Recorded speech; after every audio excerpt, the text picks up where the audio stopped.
octobre. Cette cérémonie matérialise l'implication des religieux dans la campagne pour des élections apaisées.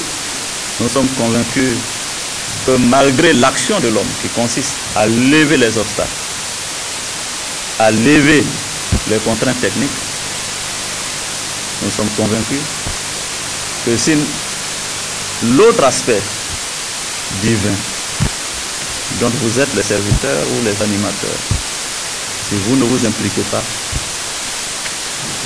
nous pouvons, bien qu'on ait réuni tous les ingrédients pour une bonne élection transparente, démocratique, juste, ouverte, nous sommes convaincus que si vous n'entrez pas en scène pour jouer votre partition qui consiste à sensibiliser, qui consiste à parler à vos fidèles, mais qui consiste aussi à implorer Dieu,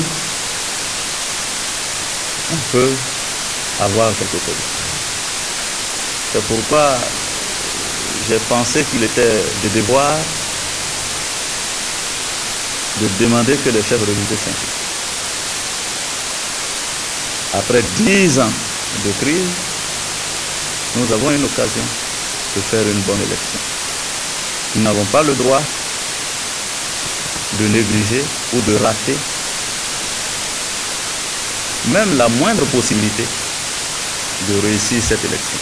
C'est pourquoi je vois en vous, pour ce mois d'octobre, vous religieux, au premier point, pour parler au cœur des Ivoiriens.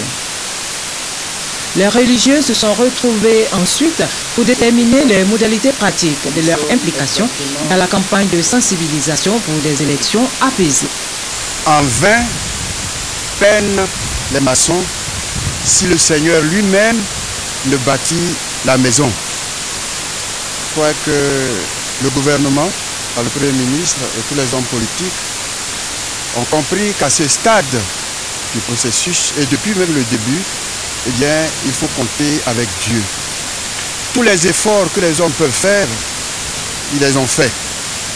Et si ces efforts ne sont pas fécondés par la grâce de Dieu, ces efforts sont vains, ne produiront pas les fruits escomptés. Il faut que nous prions fortement pour que ces élections se déroulent selon le cœur de Dieu. Ces élections se